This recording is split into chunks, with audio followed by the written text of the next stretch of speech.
Hello दोस्तों, मेरा नाम है उज्जवल रवि और आप देख रहे हैं ज्ञान चूरण। खबर तो आप लोगों को पता ही होगा कि ब्राजील में तख्ता पलट करने की कोशिश हुई थी। वहां के प्रदर्शनकारी वहां के राष्ट्रपति को हटाना चाहते हैं। ये सारे प्रदर्शनकारी ब्राजील के पूर्व राष्ट्रपति बोल्सोनारो के समर्थक हैं और ये मानने को तैयार नहीं है कि बोल्सोनारो चुनाव हार गए हैं। और ये हाल में हुआ दूसरा इस तरह का घटना है जब हारने वाली पार्टी चुनाव नतीजों को मानने से इनकार कर दे या उसके समर्थक मानने से इनकार कर दे। इससे पहले अमेरिका में भी यही हुआ था। जब डोनाल्ड ट्रंप चुनाव हार गए थे तो उनके समर्थक इस हार को मानने से मना कर रहे थे और गवर्नमेंट इंस्टीट्यूट पे हमला कर दिया था।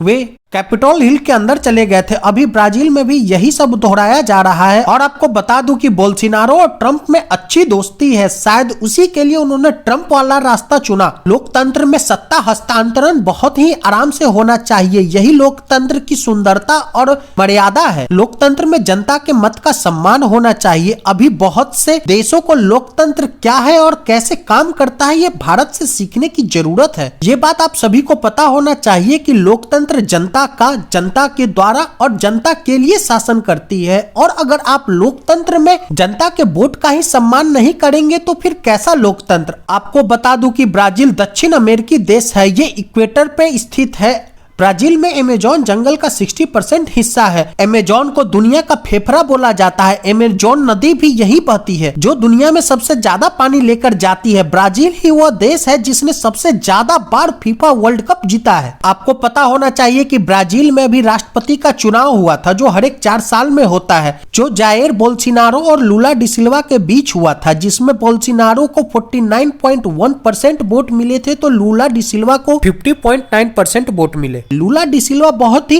कम मार्जिन से चुनाव जीते हैं। आपको बता दूं कि लूला डी सिल्वा ये तीसरी बार राष्ट्रपति बने हैं। वो पौने 2 साल तक जेल की सजा भी काट चुके हैं भ्रष्टाचार के आरोप में। तो वही ब्राजील में वोट देना कंपलसरी है और वही विजेता होगा जिसको 50% से ज्यादा वोट मिलेगा। और जब तक 50% से ज्यादा वोट नहीं मिल जाए किसी भी पार्टी को तब तक वोटिंग होते रहेगी। मतलब पहली बार में बहुत लोग खड़े होते हैं, वोटिंग के बाद टॉप 2 को बाहर निकाल दिया जाता है और बाकियों को हटा दिया जाता है और टॉप 2 में फिर से वोटिंग कराई जाती है और जिसके पास 50% से ज्यादा वोट मिलता है वह विजेता कहलाता है। ब्राजील में प्रदर्शनकारी वहां के राष्ट्रपति भवन, सांसद भवन, वहां की सुप्रीम कोर्ट सब जगह तोड़फोड़ कर रहे हैं। पुलिस प्रदर्शनकारियों पे गोलियां भी चला रही है और हेलीकॉप्टर से कैनन बरसाए जा रहे हैं। और वहां के प्रदर्शनकारी राष्ट्रपति भवन में राष्ट्रीय गान भी गा रहे हैं। वहां के प्रदर्शनकारियों का कहना है कि चुनाव में धांधली हुई है। तो वही भारत के प्रधानमंत्री ने कहा है कि वह ब्राजील की मौजूदा सरकार के साथ हैं और सभी को लोकतंत्र का सम्मान करना चाहिए। ये कहना है दुनिया के सबसे बड़े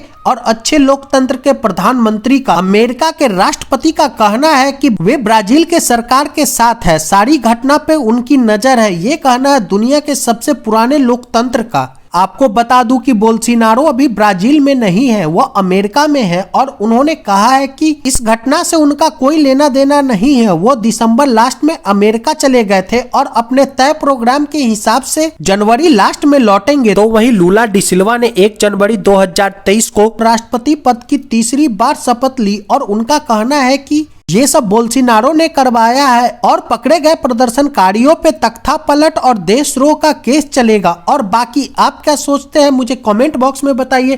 थैंक यू दोस्तों, please like share and subscribe.